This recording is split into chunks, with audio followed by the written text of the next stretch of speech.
বিদেশি ফল হাতে বাংলাদেশে আপনার বাইরে থেকে নিয়ে আসা লাগবে না।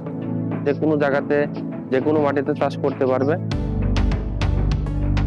অনেক ভ্যারাইটি আছে, জাতগুলো যাতে আমরা ছড়াই দিতে পারি। দেশি জাতের নানা ফলের পাশাপাশি প্রচুর বিদেশি ফলের চাষ হয় এখানে। আর এই বাগান থেকে কেবল বছরের নির্দিষ্ট সময় নয়, ফল পাওয়া যায় 12 মাস। দুই বৈশিষ্ট্যকে পুঁজি করে অবাক করার সাফল্য এনেছেন চুয়াডাঙ্গার জীবননগরের তরুণ সজল আহমেদ।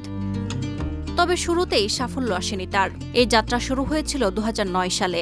বছরের পর বছরের চেষ্টায় দেশি বিদেশি প্রায় 550 প্রজাতির ফল নিয়ে গড়ে তুলেছেন বিশাল এক বাগান।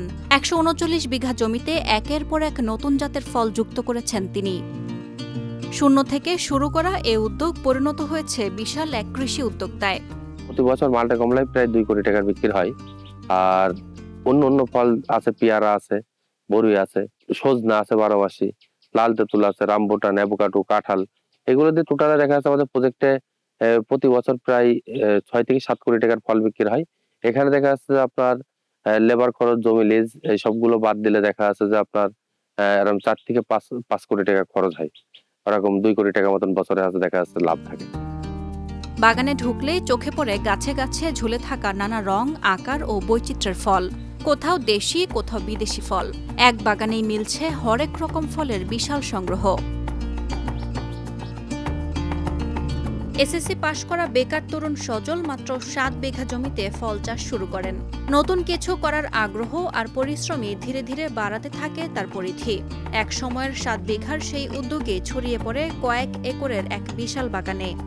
2010 সালের দিকে আমি ভালো একটা পয়সা পাই। তারপর থেকে আমি আমার এই এগ্রিকালচারের উপরে একটা অন্যরকম একটা নেশা ধরে গেল, যে বাগান চাষে অনেক লাভজনক চাষ। তা আমি প্রথমে আপনার হচ্ছে শুরু করছিলাম হচ্ছে আপনার পেয়ারা বরুই থেকে আসলাম মালটাতে। আমার কাছে টোটাল 197টা মালটা কমলার ভ্যারাইটি আছে, যেগুলো বাংলাদেশে সর্বপ্রথম আমি চাষ করেছি। যে হলুদ মালটা, হলুদ কমলা, অস্ট্রেলিয়ার yellow king, American Washington, Nepal, ডেনমার্কের মরক্কো, এগুলো আমার হাত ধরে সারা বাংলাদেশ কিন্তু বিস্তার হয়েছে। শুধু নিজের বাগানেই ফল উৎপাদন নয়, নতুন নতুন জাত সারা দেশে ছড়িয়ে দেয়া ও 12 মাস ফল উৎপাদনের লক্ষ্যেও কাজ করছেন তিনি। 550 প্রকারের ফল নিয়ে কাজ করছি।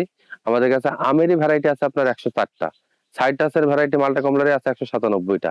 4 প্রকারের কাঁঠাল নিয়ে কাজ করছি। লাল কাঁঠাল আছে, পিঙ্ক কাঁঠাল আছে, 12 মাসে ভিয়েতনামি কাঁঠাল আছে, সবুজ কাঁঠাল আছে। এই কাঁঠালগুলো বাংলাদেশে আমাদের হাত ধরেই এসেছে। রোগবালাই, আবহাওয়ার পরিবর্তন, বাজার দর, শ্রমিক সংকট সহ নানা প্রতিবন্ধকতার মুখোমুখি হতে হয়েছে তাকে। কিন্তু সমস্যাকে ভয় না পেয়ে সামনে এগিয়ে গেছেন এই উদ্যোক্তা। চাষ করতে গেলে আপনার প্রতিবন্ধকতা তো থাকবেই।